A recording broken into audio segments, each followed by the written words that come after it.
नमस्कार, मेरा नाम ज्ञानेश्वर है और आप देख रहे हैं लाइव सिटीज। देखिए, इस वक्त दिल्ली से बड़ी खबर है। मैं दिल्ली में ही हूं और बिहार को लेकर बड़ी खबर है। खबर ये है कि केंद्र की नरेंद्र मोदी सरकार ने बिहार में जो निषाद क्रांति के नाम पर सियासत चल रही है या निषाद जाति को कहा यह जा रहा है कि उन्हें आरक्षण मिलना चाहिए, तो केंद्र की मोदी सरकार ने उन्हें आरक्षण देने का जो मसला है उसे रिजेक्ट कर दिया है। इस संबंध में भारत सरकार के मंत्री अर्जुन मुंडा का मेरे पास पत्र है, जिसमें यह स्पष्ट है कि भारत सरकार ने बिहार के मल्लाह, निषाद, बिंड, बेलदार, चाय, टियर, खुलबट, सुरहिया, गोरी, बनपर, केवट आदि जाति को और नुनिया, उन्हें जो अनुसूचित जनजाति में शामिल करने का प्रस्ताव था, इसे भारत सरकार की ओर से अस्वीकृत कर दिया गया है। अर्जुन मुंडा के इस पत्र के बाद बिहार की सियासत गर्म होनी है, बिहार की राजनीति गर्म होनी है।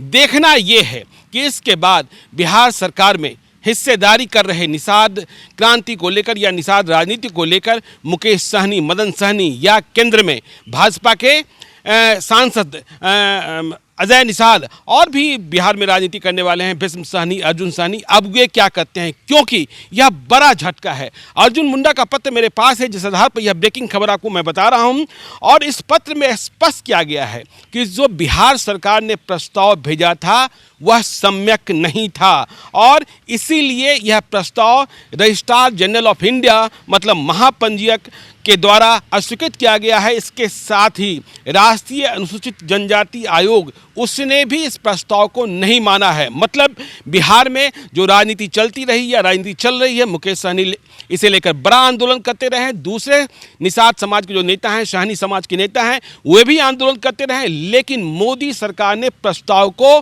खारिज कर दिया है और कहा है कि बिहार सरकार का जो प्रस्ताव था वह सम्यक नहीं था और न्यायोचित मानक के आधार पर सिफारिश नहीं की गई थी।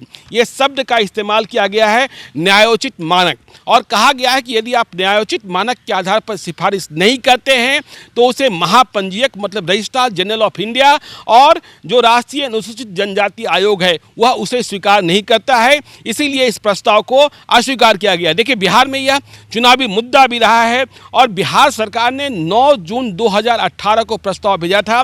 अर्जुन मुंडा का यह पत्र कहता है कि देखिए, केंद्र ने जो है इस संबंध में बिहार सरकार को 9 सितंबर 2019 मतलब 9/9/2019 को ही सूचित कर दिया था और कहा था कि देखिए, यह प्रस्ताव आपका स्वीकृत कर दिया गया है। अभी जो आपने जो प्रस्ताव भेजा था वो न्यायोचित मानक के अनुसार से नहीं था, इसलिए आप और अतिरिक्त जानकारी दीजिए। लेकिन बिहार सरकार की ओर से कोई अतिरिक्त जानकारी जो मांगी गई थी वह नहीं दी गई थी।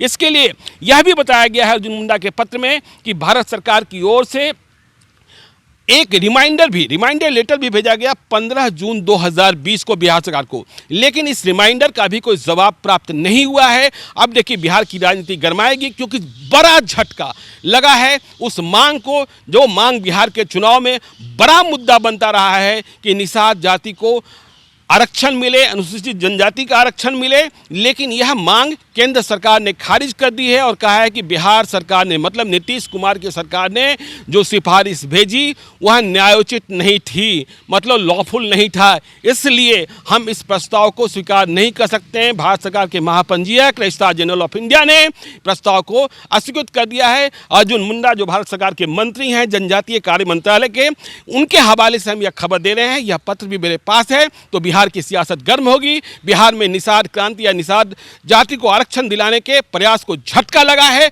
अब देखना है कि इस झटके से इनके नेता और जो क्रांति का मसाल लेकर आगे चल रहे हैं वे कैसे उभरते हैं, क्योंकि बिहार में डबल इंजन की सरकार है, मतलब बीजेपी, जेडीयू और अब सरकार में तो वीआईपी भी शामिल है, विकासशील इंसान पार्टी जिसके मुखिया मुकेश सहनी हैं, और हम पार्टी, और केंद्र में भी मोदी की सरकार है। तो बिहार सरकार के ही प्रस्ताव को खारिज किया है नरेंद्र मोदी की सरकार ने। अब कहाँ भूल चूक हुई, कैसे प्रस्ताव गलत गया, क्या सही होना चाहिए था। और बड़ी बात यह भी है कि 2019 के सितंबर महीने में ही जब भारत सरकार ने सूचित कर दिया बिहार सरकार को, तो फिर उसे सुधारा क्यों नहीं गया।